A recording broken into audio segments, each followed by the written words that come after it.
만나면 좋은 친구 MBC.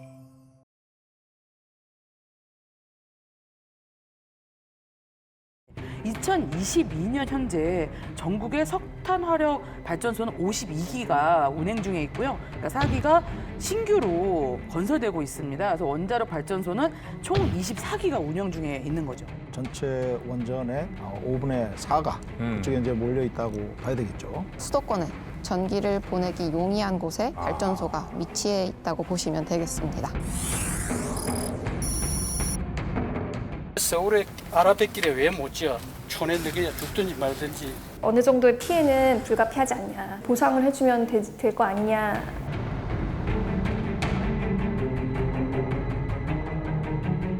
이렇게 시내 한 군데다가 짓는 이상한 발전소는 대한민국에 이것밖에 없어요. 25톤 트럭으로 680대를 갖다가 하루에 태워. 지난해부터 공사가 시작되면서 해안 침식이 가속화되며 모래가 급격히 사라지고 있습니다. 동해시와 삼척시의 경우 일반 예산에 포함시켜 지출했습니다. 좀 전반적인 지자체 사업 예산으로 좀 쓰이고 있는 그런 게 좀 보여요. 분산 에너지로 가야 되는데 집중 에너지는 석탄과 원자력으로 간다는 게 시대에 역행한다 이렇게 보겠습니다.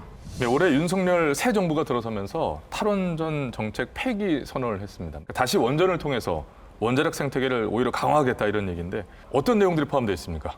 뭐 탈원전 정책은 아예 처음부터 없었기 때문에 탈원전 정책을 폐기한다는 건 말이 안 되고요. 그다음에 원전을 통해서 원자력 생태계를 유지하겠다. 이거는 원자력 산업계를 유지하겠다는 뜻이거든요. 그래서 이제 결국 신한울 3, 4, 5기를 건설을 하겠다. 그다음에 노후원전 18기까지 수명 연장하겠다는 의지를 표명했고 R&D와 원전 수출을 적극 추진해서 소형 SMR이라든가 그다음에 재처리 고속로, 그다음에 원전 수출 한미 원자력 협정이라든가 이런 걸 통해서 적극 수출하겠다 이런 의지를 가지고 있습니다. 이 얘기만 들어서는 또 이 부분, 이것도 뭐 괜찮은 부분도 보이는 것 같은데 이 실상은 어떻습니까?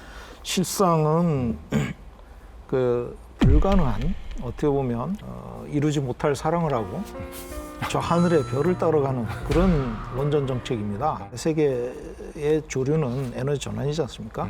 지금 완전히 거꾸로 가고 있다. 이게 우려된다는 겁니다. 예. 자, 그리고 아까 발전소 현황 지도에서 살펴봤습니다만은 동해안 쪽으로 해안선을 따라서 이제 원자력 발전소가 쭉 이렇게 분포가 돼 있잖아요. 근데 화력 발전이 이 강원도 지역의 현안 문제가 된 것처럼 원자력 역시 이제 경북과 부산, 즉 우리 지역의 현안이 되기 시작할 것 같거든요. 예, 어떻습니까? 현안입니다, 지금. 부산, 경주, 울산에 걸쳐 원전이 16곳이나 됩니다. 그러니까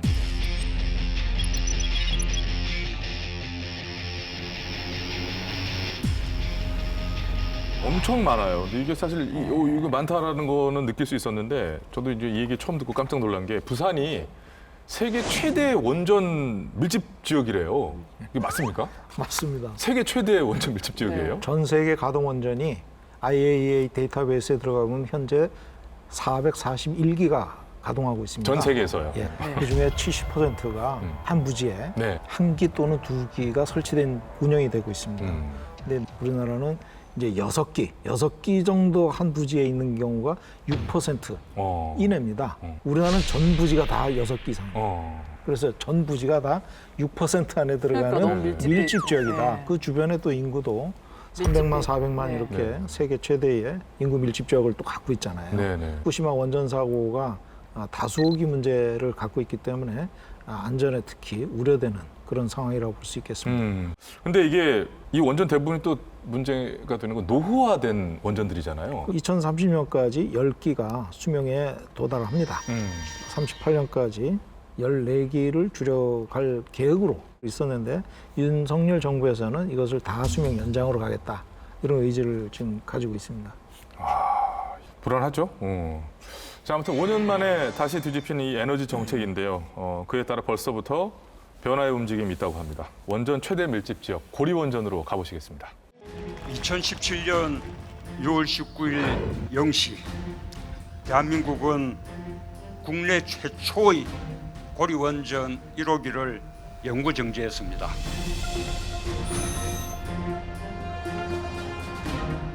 탄핵 시민들의 힘으로 고리 1호기를 연구 정지시킨 지 5년 되는 날입니다.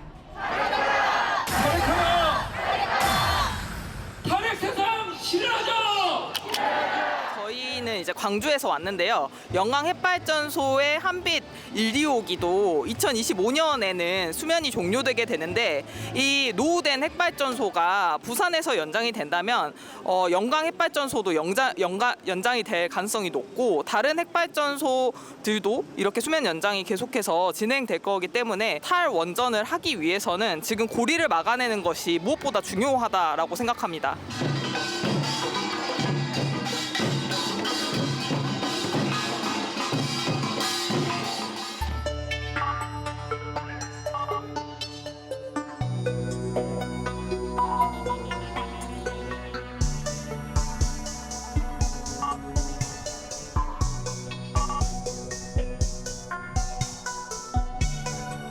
최근 한국수력원자력은 고리 2호기 수명 연장 절차에 들어갔습니다. 그중에서도 특히 오늘 제가 이 취심한 말씀을 드립니다. 최선을 다하시기를 당부드립니다. 우리 부산 같은 경우에는 겨우 고리 1호기 폐쇄했잖아요. 그래서 이제는 2023년도 고리 2호기, 2024년도 고리 3호기, 2025년도 4호기 이렇게 해서 우리 부산은 이제 정말로 안전한 도시로 갈 수 있을 거라는 그 희망을 깡그리 무너뜨린 거죠. 정권이 바뀌면 이런 기조들도 바뀌는 자체에 대해서 저희들은 정치가들에 대한 희망을 어떻게 걸 수 있을까 하는 생각이 들어요.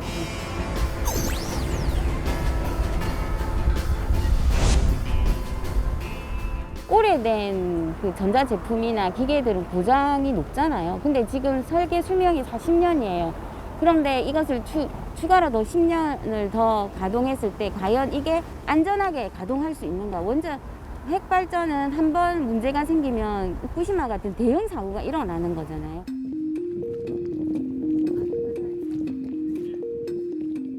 우리가 무슨 힘이 있나?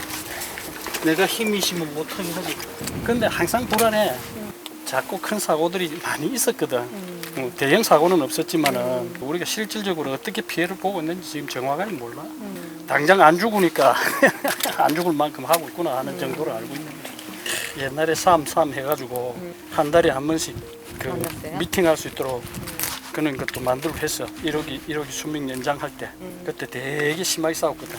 그래가 그는 틀까지 만들었는데 세월이 가니까 다 그 귀찮으니까 다 없애버렸다. 그건 참고 없고 이제 뭐 각 마을 이장을 통해서 뭐 어제 아랫게도 2호기 다운될 때 이장한테 메시지 넣어주고 어떤 연유로 됐다는 적도 없고 하기야 뭐 조사를 해야 되니까.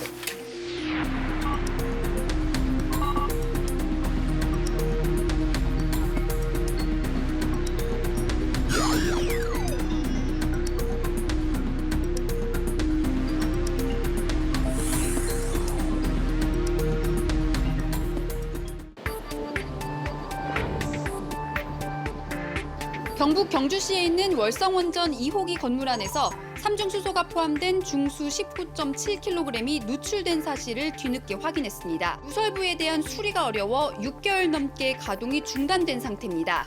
나이가 먹을수록 사람도 병에 많이 걸리지만 나이가 먹을수록 발전소도 이제 곳곳에서 방사능이 누출되고 기존에 쓰던 부품이 낡아갖고 새 것으로 갈고 해야 되는데 이것을 해줄 데가 없어요. 과거에는 이제 해외에서 부품을 수입을 하고 안전 문제가 생기면 해외 전문가들도 와서 같이 봐주고 이걸 됐는데 지금은 선진국들이 이제 다 사양 산업이 되고 원전을 안 하니까 원전을 문을 닫든가 문을 닫기 싫으면은 노원전의 안전관리 그와 관련된 기술 확보에 돈을 써야 되는데 지금 뭐 새로운 원전을 만들겠다 무슨 SMR 하겠다 이런데 지금 예산 다 갖다 붙잖아요. 저는 심각한 문제가 발생할 수 있다 노원전과 관련된.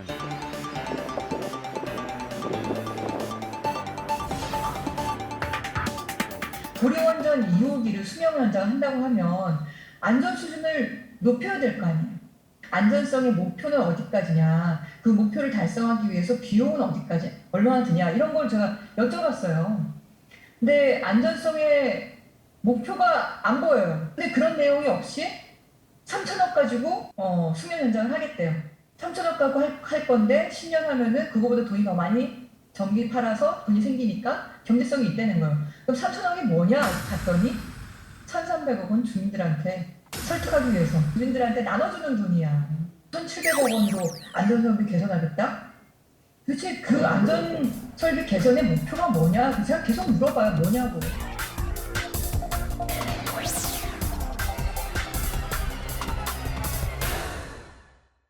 예, 화면을 보는 내내 많은 생각이 듭니다. 그죠? 예. 자, 일단 노후 원전도 이렇게 수명을 늘려서 쓰게 된다고 하면 당장 내년에 이제 만료가 되는 고리 2호기 같은 경우도 멈추지 않고 이제 계속 사용하게 될 수 있다는 얘기잖아요. 네, 빅벙커가 입수한 정보에 따르면 고리 2호기 수명 연장을 위해 3천억이나 투자된다고 합니다. 그런데 고리 2호기 안전성을 갖추는데 3천억 원이 모두 쓰이는 게 아니라 네. 그중에 약 1,300억 원은 주민들의 의견을 모으는데, 그러니까 뭐 주민들 설득시키는데 뭐 여러 가지들을 돈을 쓰겠죠. 네. 네. 그리고 800억 정도는 연장 가동 가능성을 조사하는 연구비에 쓰이고 결국 남은 900억 정도만 노후 설비 개선에 투자될 것으로 추정됩니다. 예. 근데 고리 2호기가 80년대에 지어진 원전이라면서요. 이거 괜찮을까요? 일본 후쿠시마 원전 사고 이후에 후쿠시마 후속 조치가 벌어졌습니다. 일본은 호기당 2조가 투입되고 있어요. 후쿠시마 후속 조치로. 월성 원전을 예로 들면 거기는 1호기 수명 연장하는데 5,400억 투입됐거든요. 근데 그게 부실 투자라고 그랬습니다. 같은 동형 원전인데 캐나다의 포인루프 원전은 4조가 들어갔습니다. 수명 연장하는데. 네. 그런데 고리 2호기는 3천억 투입한다 그러는데 그중에 절반이 주민들한테 들어가는 돈이고 실제적인 설비 개선은 1,000억도 안 되는 돈이 투입되지 않습니까? 굉장히 우려되는 거고요. 너무나 취약한 안전 문화를 보여주기 있기 때문에 고리 2호기 수명 연장을 시민들이 좀 감시를 좀 세게 해야 되겠다. 심각하네요, 어찌 보면. 그죠? 예. 그리고 실제로 얼마 전에 저 고리 2호기 가동 중에 그 차단기에 화재가 생겼다고 그랬나요? 뭐 문제가 또 굉장히 여러 차례 문제가 있었더라고요. 발전소 이제 노후되면서 이런 현상들이 나타나거든요. 가동 들어간 지 3일 만에 차단기가 이제 불이 난 상황이거든요. 그런 문제점들이 이제 앞으로도 수명 연장을 하거나 이런 노후 원전들에서는 비일비재하게 발생될 겁니다. 우리나라 원전들이 전부 다 이제 노후화되고 있거든요. 문제는 원안위의 대책입니다. 대응입니다. 조사하러 와가지고 완전히 정보를 차단합니다. 그날 와서 뭐를 조사한다. 또 다음 날은 뭐를 조사할 예정이다. 지금까지 뭐를 해왔고 이런 것들을 매일매일 브리핑을 해야 되는 게 맞아요. 왜냐하면 사고로 갑자기 정지됐잖아요. 그럼 국민들은 불안해하니까 국민들한테 보고를 하고 이렇게 해야 이게 투명한 정보가 공개가 되는 건데 전혀 정보가 공개가 안 돼요. 그럼 몇 개월 뒤에 보고서 하나 딱 나오고 끝나요. 아, 옛날에 그런 일이 있더라. 이런 이제 상황이 되는 거죠. 저는 이건 잘못된 거고 반드시 바꿔야 된다 이렇게 생각합니다. 예. 원자력 발전소나 석탄화력 발전소는 이런 대규모 시설이 들어서면은 해당 지역이 당연히 이제 영향을 받을 수밖에 없습니다. 그래서 단기적으로 그리고 장기적으로 어떤 현상이 나타날지 어떤 위험이 도사리고 있는지 아는 것은 매우 중요한 문제라고 생각합니다. 맞습니다. 그게 굉장히 중요하다고 생각하는 게요. 비상시에 칠제 사고가 일어났어요. 방사선 사고가 일어났어요. 그때도 이렇게 할까 봐 우려되는 거죠. 그러니까 말이에요. 예. 주민 설명도 제대로 되지 않고 있고 뭐 이런 정도 수준이라면 지원금이나 예산은 제대로 쓰이고 있을까요? 앞서 그 석탄화력 발전 이야기하면서 지역자원 시설세 이야기를 했잖아요. 네. 원자력 발전은 전력 1kWh를 발전하는데 1원을 내게 되어 있습니다. 그래서 이 돈을 고리원전에서 해당 지자체, 기장군하고 부산시죠. 그래서 매년 280억에서 350억 원 정도를 내게 되는데요. 네네. 이 중에서 기장군이 65%, 그다음 부산시가 35% 가져가게 됩니다. 그래서 이 지역에 이제 세수가 되는 거죠. 그리고 법정 이제 지원금도 좀 알아보면 들어오는 돈 지금 세입을 얘기를 하는 거고 기장군이 법정 지원금이 약 80억 정도 됐어요. 일반 기초단체 역할이 이제 마을 지원 사업이나 교육 사업에 이런 돈들이 주로 이제 쓰였는데 가장 중요한 건강 증진 지원 사업에는 1.9% 정도밖에 쓰이지 않았네요. 지금 보니까. 한수원의 고리 원자력 본부가 쓴 지원 사업 결산 내역을 보면 72개 사업에 승인된 돈이 약 95억 원 정도가 됩니다. 큰 사업들만 좀 살펴볼게요. 인근 학교 원어민 영어 강사 지원, 초중고 학력 신장 프로그램, 원전 최인근 지역 선진마을 조성 프로젝트, 주변 지역 자매마을 일체감 조성. 그다음에 지원금은 이제 주민 보상이나 마을 발전금에 이제 쓰이는 것이 이제 당연한 거죠. 근데 이제 이런 어떤 사업들도 주민들의 의견들을 수렴해서 주민들이 원하는 사업을 했는지는 좀 의문이 들고 또 앞서 말씀드린 것처럼 건강 사업은 없잖아요, 지금. 그렇죠. 예, 어찌됐건 이게 생명을 담보로 하는 위험이잖아요. 그냥 위험도 아니고 이 해당 주민들이 많이 감수하고 있는 거죠. 그런 위험인데 그렇게 약간 유도되는 측면도 있다라고 생각이 들고요. 일단 사고는 없다라고 가정을 하고 나머지 것들을 너무 얘기하고 있는 게 아닌가. 실제 여기서 이제 한 가지 좀 말씀을 드리고 싶은 게 있어서요. 보건 비용으로는 1.9% 정도는 투입됐어요. 근데 안전 비용은 투입이 안 됐다는 겁니다. 무슨 얘기냐면 지역 주민들은 직접적인 피해 당사자이기 때문에 발전소의 안전에 대해서 감시할 권리가 있어요. 네. 그 비용은 전부 빠져 있다는 거예요. 결국은 피해 당사자가 감시할 국민의 주권의 하나로 저는 생각하고 있습니다. 그 반경 3km 안에 무려 10기의 원전이 밀집한 전 세계 아주 유일의 세계 최고의 원전 밀집 지역인 부산입니다. 와, 이거 참. 그렇다면 부산 시민들의 안전을 위한 부분은 또 무엇이 있을까요? 예, 모든 원자력 발전소가 있는 곳에서는 이제 섹터를 나눠 가지고 방사선 비상 계획 구역이 정해져 있습니다. 예, 단계별로 대응하기 위한 조치 비상 계획을 설정하는 구역입니다. 그래서 예방적 보호 조치 구역이라고 이제 5km 이내. 거기는 이제 사고 발생하기 전에 이미 대피를 해야 되는 구역이고요. 이제 긴급 보호 조치 구역이라고 해가지고 30km 이내 주민들을 대피하기 위한 그런 것입니다. 후쿠시마 이후에 30km 영역까지도 피해를 보기 때문에 우리가 그 전에 20km를 30km로 늘렸죠. 후쿠시마의 예를 보니까 그렇더라라고 하는 거죠? 예, 30km까지 늘리니까 기장군, 해운대구, 금정구 3개 지역에서 부산 10개국은 전체 또는 일부로 확대돼가지고 현재 보호 인원이 235만 3,300명으로 부산 인구의 70%가 포함됐습니다. 예. 그러면 지금 부산 MBC 현재 이 위치에 있는 우리 모두도 다 포함되어 있습니다. 30km 안에. 그럼 계획들에 대한 설명만 듣는데도 약간 좀 오싹한 느낌이 드는데. 컨트롤 타워는 잘 지금 뭐 체계가 잡혀 있나요? 체계가 좀 안 돼 있다고 봅니다. 그런 부분이 걱정이 왜냐하면 되네요. 2016년 9월에 경주 지진이 일어났을 때 그 부울경 주민들이 제일 우려했던 게 발전소에서 방사능이 나올까 봐 굉장히 우려했고 그때 비상 대피 이런 것들을 어떻게 준비되어 있느냐 많이 요구하고 그랬습니다. 근데 그 뒤에 제대로 개선된 게 없습니다. 네, 우리 항상 우왕좌왕 돼갖고 또 소중한 생명을 잃는 경우가 많잖아요. 네.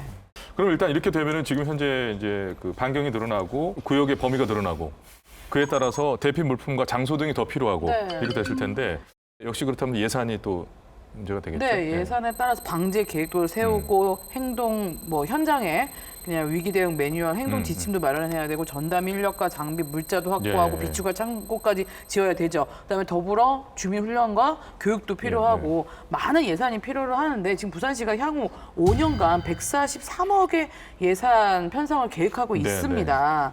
근데 문제는 예산 확보인데요. 부산시가 전체 예산 가운데 45% 정도를 국비로 이제 확충한다는 계획이었거든요. 그런데 부산시와 행안부가 원자력 안전위원회 예산 지원을 요청했지만 지금까지 아무런 답변을 못 받고 있는 상황이라는. 답변도 없는 건가요? 네. 이게 에너지 산업이란 건 이제 국책 산업이잖아요. 근데 그 중에서도 만일에 사고가 난다고 한다면 위험도가 가장 높은 원자력인데 이 원자력 에너지 수급을 위해서 또 우리 지역의 희생이 있는 거고요. 국가가 나서야 된다고 볼 수 있잖아요. 이게 당연한 거 아닌가요? 네. 그래서 인력과 예산이 굉장히 부족한 원자력 안전위원회랑 같이 얘기를 하다 보니까 이게 진전이 안 되는 거죠. 민관, 군을 동원해서 대피 계획을 세우고 하는 비상계획은 저는 행정안전부로 이 비상계획 업무가 넘어가야 된다. 그래서 부처별 업무 조정이 이루어지는 게 맞다. 그럼 원안위는 이거는 규제 업무를 충실히 하고 방사선 비상계획은 기술 지원을 하는 그런 형태가 바람직하다. 해외 다 그렇게 하고 있습니다. 행안부라 지자체가 일사불란하게 운영하게 그리고 이제 군까지 해서 민관군이 같이 합동으로 해야 되는 부분들인데 원안이 위원회 차원에서는 가능하지 않죠. 사고라는 것은 처음부터 아예 그 상정에서 빠져 있는 것이 아닌가 생각이 들어요. 정말 어떻게 대응해야겠다라는 생각을 깊이 했다면 이런 식으로는 하지 않았을 것 같아요. 지금이라도 늦지 않았다는 생각을 해야 될 것 같고요.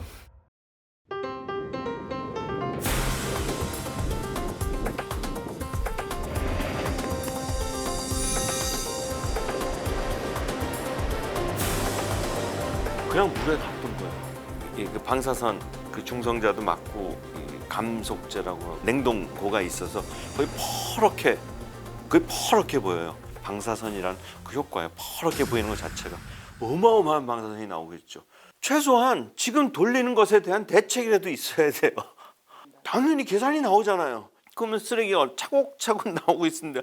정확히 언제가 데드라인인 거 알면서 할 생각 안 하고 지금 2010몇 년에 와서 처음으로 이거 공론화되고 고준위가 그러면 일단 급하다. 16년에 마감됐어요. 근데 지금 계속 돌아가고 있어요. 어떻게 하는지 아세요? 똥통도 똥이 꽉 차면 이렇게 흔들면 한 똥이 더 들어가요. 이걸 다시 정비해가지고 계속 채워놓고 있어요.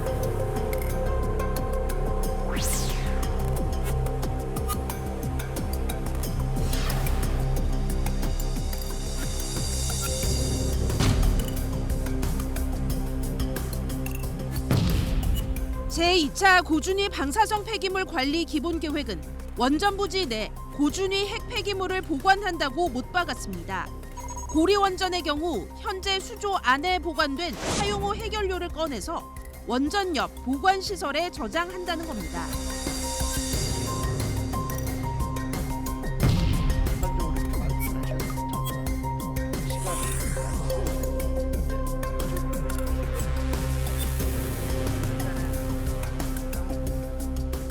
부산시 의견 수렴한 거 아니잖아요. 울산시 의견 수렴도 한 것도 아니고 시민단체 의견 수렴도 한 것도 아니에요. 이렇게 일방적으로 산업부가 자기네 멋대로 기본계획 세워가지고 이거를 홈페이지 딸랑 공고 하나 내놓고 이거는 정말 핵발전소 지역의 주민들을 완전히 우롱하는 거죠.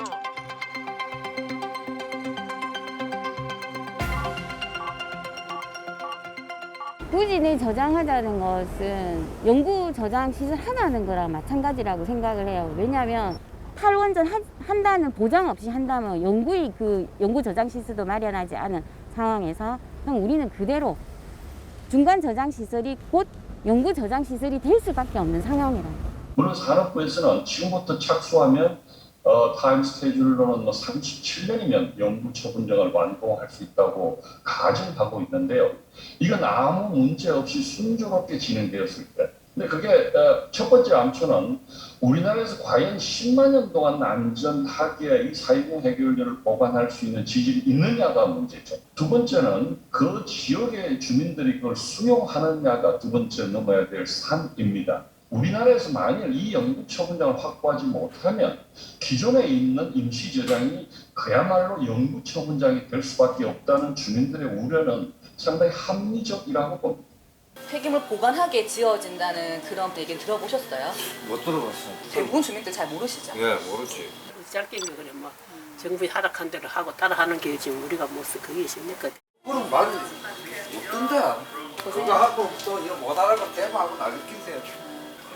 폐기물을 갖다가 딴 데 어디 뭐 하니 어쩌니 캐서지만 아는 사람도 알고 모르는 사람은 모르겠지만 그 공사가 들어가게 되면 좀 시끄럽겠죠.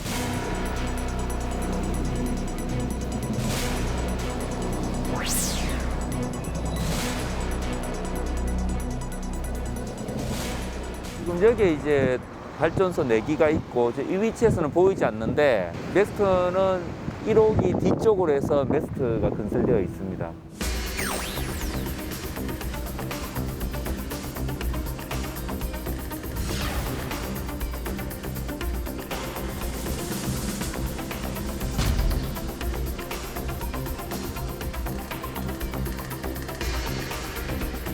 맥스터 증설이 왜 중요하냐면 2022년 3월 맥스터가 가득 차면 월성 원전 2, 3, 4호기가 가동을 멈춰야 하기 때문입니다. 시스템이 임박하면 주민들에게 임박해서 이거 어쩔 수 없습니다라고 또 업소를 하고 또 다른 방법을 통해서 이게 땡겨시고 소위 얘기한 그 폭탄 돌리기죠. 이런 게임을 지속할 수밖에 없는 현실이 이 사용 해결료 문제에 담겨 있는 불편한 진실이라고 할 수 있습니다. 맥스터 정서는 당연히 할 수밖에 없는데 할 수밖에 없는 정당성을 공론화위원회를 만들어서 그 공론화위원회가 결정했다는 방식으로 책임을 전가한 사례죠.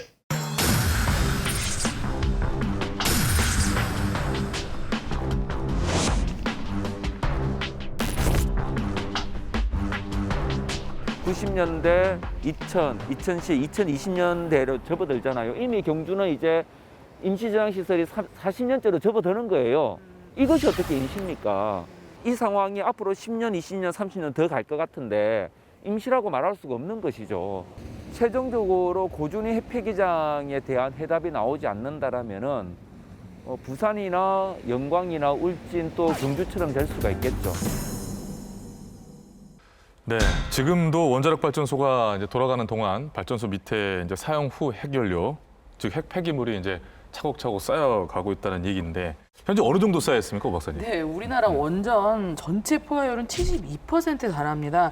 개별적으로 좀 보면 경북 울진의 한울 원전의 저장률이 90.7%로 2032년이 되면 완전히 ton내까지 이제, 꽉 꽉 차는 찬 거죠. 상태죠. 그것보다 더한 곳이 월성 원전입니다. 현재 저장률이 99.2%로 이미 뭐 포화 상태에 달하는 완전 거예요. 끝났네요. 네. 부산에 있는 고려원전 같은 경우 85.4% 정도 채워져 있는데요. 2031년이 되면 저장할 공간이 사라집니다. 이대로라면 10년 내에 국내 원전 50%가 가동을 중단해야 될 사태가 오는 거죠. 네, 사용 후 핵연료를 저장을 할 수가 없으니까. 네.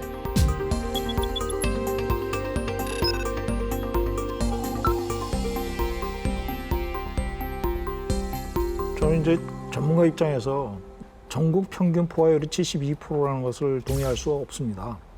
왜 그러냐면 현재 있는 임시 저장조, 수조 있잖아요. 네. 수조에 있는 거는 원래 원전에서 나온 핵연료를 열이 많이 나오니까 네. 집어넣어서 5년 동안 냉각을 시키고 다른 데 안전한 데다 저장하라는 개념이거든요. 네, 네. 근데 거기다 지금 40년 꽉 채우고 있거든요. 공간을 이제 확보할 수가 없으니까 네. 조밀 렉을 설치해가지고 네. 더 촘촘하게 하고 있는 거예요. 네. 이거는 크게 바람직하지 않은 방법이고요. 지금 이 포화율이란 개념이 그런 관점에서 보면 다시 조정이 돼야 됩니다. 그래서 이미 다 넘었다. 포화율은 다 넘었다. 이렇게 봅니다. 연구 처분 시설은 반드시 풀어야 될 숙제고 지금 이것이 선결되지 않고서는 수명 연장이나 신규 건설을 하지 말아야 된다는 것이 EU 텍소노미의 기본 방침입니다. 그런데 우리나라는 먼저 하고 있죠. Objected to the Commission delegated regulation of 9th of March 2022. 회의장에서는 항의 목소리가 터져나오며 논란을 예고했습니다. 결국은 이제 화장실 없는 아파트를 계속 짓자 이런 개념이다. 예, 일단 입주부터 하고 이제 화장실은 마련하겠다는 거잖아요. 지금은 대통령이 EU 텍소노미를 아시겠죠. 아리백도 이제 알 거예요. 아리백도. 예. 핵 폐기물 저장소가 언제쯤 다 차게될 것이라는 건 이미 다 나와 있는 건데 월성에서의 경우 포화가 완전히 임박해서야 이제 그때서야 폐기물 보관에 대해서 어떤 고민을 지역 주민들에게 떠넘기듯이 이 이유를 모르겠어요. 그게 굉장히 중요한 포인트입니다. 월성으로 수명 연장을 하려고 막 주장하고 반대가 많았잖아요. 네. 억지로 이제 수명 연장은 통과가 됐습니다. 하지만 이걸로 인해서 건식 저장 시설의 그 부지를 더 확보를 해야 되는데 그걸 안 한 거예요. 그러고 나서 이 수명 연장된 발전소를 정지시킬 수 없으니까 부지를 더 확보해야 된다 그래가지고 또 이제 주민들을 설득을 들어가는 거죠. 어쩔 수 없게끔. 어쩔 수 없이. 이런 문제점들은 지금 현재 벌어지는 수명 연장과 관련해서 주민들이 스스로의 안전을 위해서 반드시 이거는 짚고 넘어가야 되고 양보할 수 없는 과제다. 이렇게 생각합니다. 예. 이 핵 폐기물과 관련된 위험에 대한 어떤 주민 지원은 그럼 좀 그나마 제대로 이루어지고 있나요? 지금 현재 고리 1호기 같은 경우는 그냥 쌓아놓은 상태죠. 지역 자원시설세나 법적 지원금 그 자체가 가동을 안 하기 때문에 다 끊긴 거고요. 사실 수조 안에는 지금 현재 485다발 핵연료가 그대로 있습니다. 지난 9월 월성원전에서 수조 내 핵 폐기물 방사능 누출이 있었지 않습니까? 예, 있었죠. 근데 그게 지금까지 계속 왔었던 문제고 지난해 발의된 고준위 방패물 특별법이 있습니다.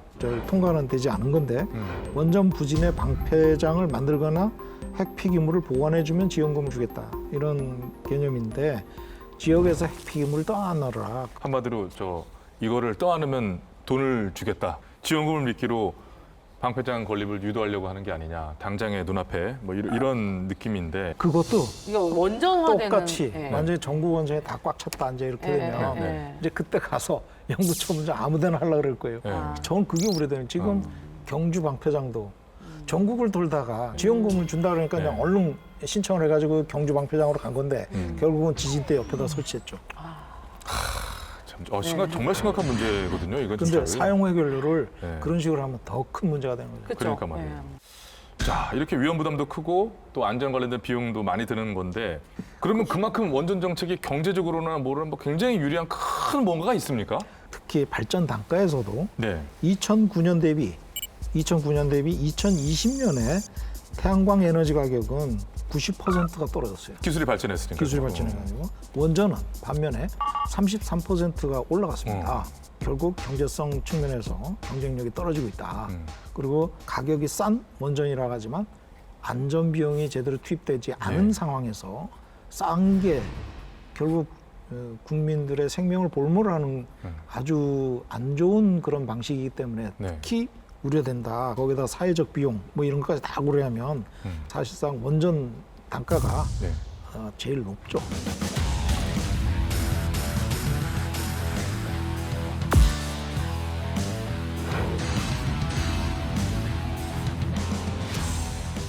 자, 윤석열 정부가 백투더 원전 이런 논리로 탄소 중립을 이런 식으로 외쳐왔습니다. 배어진 캠페이너님, 탄소 전문가로서 이 얘기 어떻게 보세요?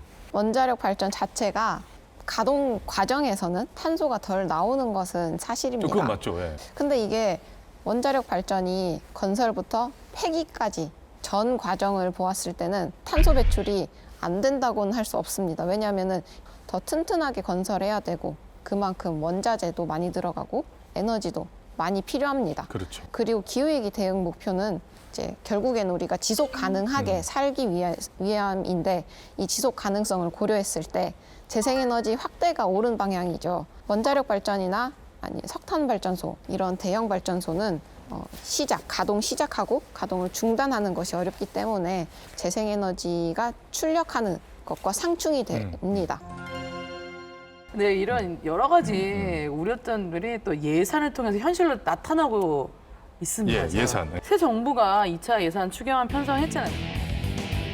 신재생에너지 개발, 탄소 중립 선도 프로젝트 지원 관련돼서 이제 탄소 중립 지원 예산이라고 하죠. 8,017억 원이 삭감됐습니다. 방향이 어떻게 설정되어 있는가에 따라서 어떤 투자 자체도 달라지는 거잖아요. 모든 면에서 조금은 방향이 좀 잘못 가고 있다는 생각은 분명히 드는 것 같고 이명박 정부에서 문재인 정부로 이어지는 과정 속에서 탄소 중립의 어떠한 모순점이 돼버린 이제 화력 발전, 또 문재인 정부에서 윤석열 정부까지 불과 5년 만에 또 폐기돼버린 탈원전 정책까지 이 에너지 100년 대계가 에너지 5년 소계라고 그래야 되나 이렇게 바뀌어버린 것 같아서 참 마음이 많이 착잡한데요. 일본 대법원 판결 나왔지 않습니까? 후쿠시마 원전 사고에 대해서 국가가 배상할 책임이 없다고 판결이 나왔습니다. 일본에서. 사고가 나도 책임 안 지고 배상도 책임 안 지는 게 지금 일본 정부의 지금 후쿠시마 이후에 나온 법원의 판례거든요. 우리나라도 그렇게 될 가능성이 많기 때문에 이런 원전을 적극적으로 추진하는 윤석열 정부에 대해서 시민들이 스스로 안전을 위해서 감시의 주체로 나서야 된다. 이렇게 생각합니다. 이 전기를 만들어내는 것 또한 이 지역민들이 삶이 녹여 있는 곳이잖아요. 이 지역 주민들의 목소리를 좀 많이 수렴했으면 좋겠네요. 그리고 값싼 전기는 절대 없습니다. 석탄을 고집해온 한전, 지금 결국 값을 치르기 시작했습니다. 석탄 발전을 비롯한 화석연료를 빠르게 벗어나고 재생에너지 확대로 나아가는 것이 중요합니다. 그리고 소수의 희생으로 전기가 생산되는 방식을 해결하기 위해 고민하고 정책을 펼쳐나가야 할 것입니다. 그 목소리가 지역민의 안전을 위한 정책으로 또 그런 예산으로 이어질 수 있기를 바랍니다. 우정 박사 시범 가겠습니다. 한 줄 평. 아까도 시범보이라더니. 큐. 네. 전기요금 인상보다 국민 생명이 우선.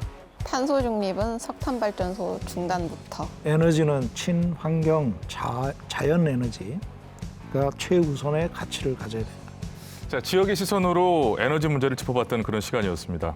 오늘 방송 이후에도 빅벙커를 비롯한 지역 MBC에서는 지역민을 위해서 에너지 문제를 계속해서 추적하고 감시할 예정입니다. 포항 MBC가 월성 원전 중수소 관련 기획 특집을 현재 취재 및 준비하고 있고요. 부산 MBC 뉴스에서도 폐기물 처리장 관련 기획 보도가 이어질 예정입니다. 공영방송, 지역방송으로서 역할을 다하겠다는 다짐 다시 한번 제가 대신해서 말씀을 드립니다. 빅벙커는 다음 시간에 또 새로운 예산으로 찾아오겠습니다. 고맙습니다.